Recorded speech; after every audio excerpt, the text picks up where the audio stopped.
The Lord will judge you according to a criterion which corresponds your ability and talent.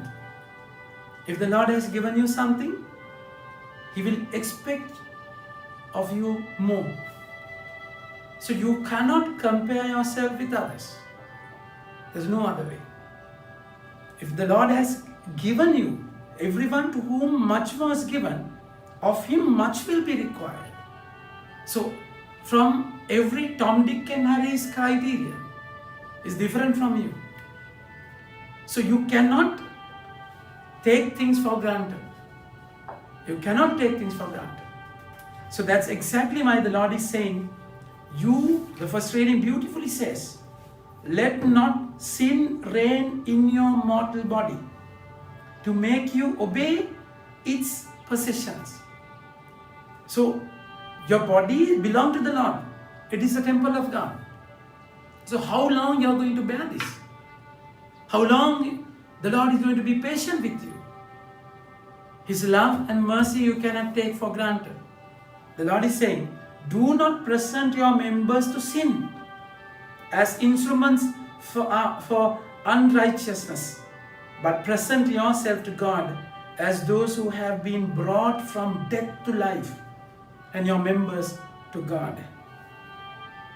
For sin will have no domain over you, since you are not under law, but under grace.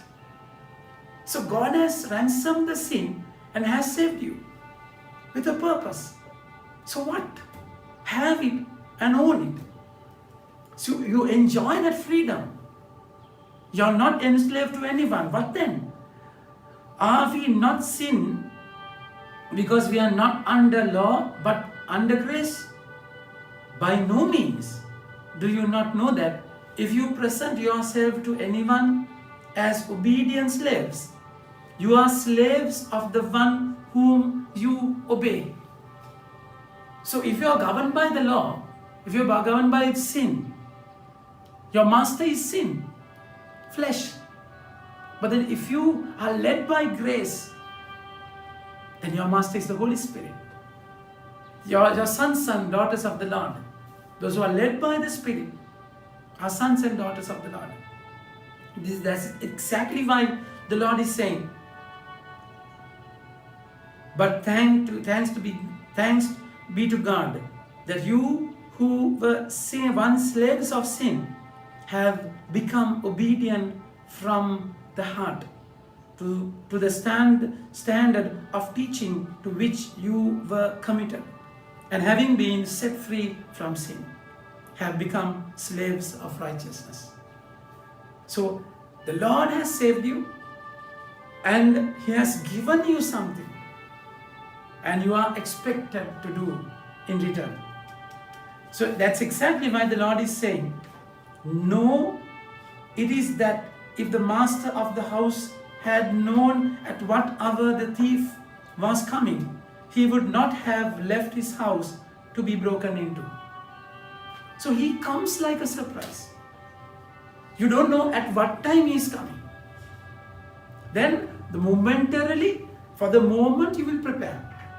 The Lord does not want a cover up. He wants your life as it is, not your performance. No. For the face, for the popularity, only to get the credit you do something. No. He wants you as a whole being. So He wants your life to be connected to Him completely. So that's why He's coming like a thief. Now He does not come like a thief to catch you red-handed. No. It's a different idea. But then He wants you to be fully focused. Not only crisis-oriented, not only a purpose-oriented life. No, it's your whole life should be focused. So your life should be waiting for the Master. So if you are ever ready, come what may, the time is coming. Nevertheless, the time is coming. You are least bothered. So that's exactly why you cannot have double standards. No. Your life should be given to the Lord, and to be given to the Lord completely. That's it. If then only you will know the purpose of your life. You live according to the purpose of your life. That's exactly why the Lord is saying, Lord, you are telling this parable for that you also must be ready. For the Son of Man is coming at an hour you do not expect. So you don't know when he's coming. But then living in expectation is a beautiful thing, isn't it? You always live in that expectation. You will never lose hope. He will come. He will come. Your whole life should be geared to that. For him to come and meet you. For him to come and encounter. So your true joy, purpose is completely fulfilled when only you expect him in all your endeavors, in all your doings. Then the Lord said, then they were asking, is it about us or about everyone? So, which means those who are called specially, disciples. So his teaching was different, my dear friends. It has gradation. It has different levels. In the seashore, a sermon was different. And in the deep sea, when Peter was called to leave everything and come, it's a different calling. So Peter is asking whether it's for us or for everyone. But see the Lord's answer. Blessed is that servant whom his master will find so doing when he comes. Truly I say to you, he will set him over all his possessions. But if the servant says to himself, my master is delayed in coming, and begins to beat the male and female servants, and to eat and drink and get drunk, the master of the servant will come on a day when he does not expect him, and at an hour he does not know. He will cut him in pieces. So what you are given to do, you are saved and you are given a mission. You are rescued and given a mission. And if you do not do it, if it is a pretense, there is no meaning. If there is a pretense, there is no life. The Lord is saying, at that servant who knew his master will, and that servant who knew his master's will, but did not get ready or act according to his will receive a severe beating. But the one who did not know and did what deserves a beating will receive a light beating.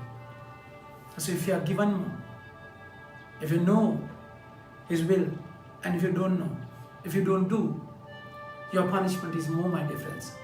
That's exactly why the Lord is saying, if you are entrusted, for whom, from whom to whom, and from him to whom they entrust much, they will demand the more.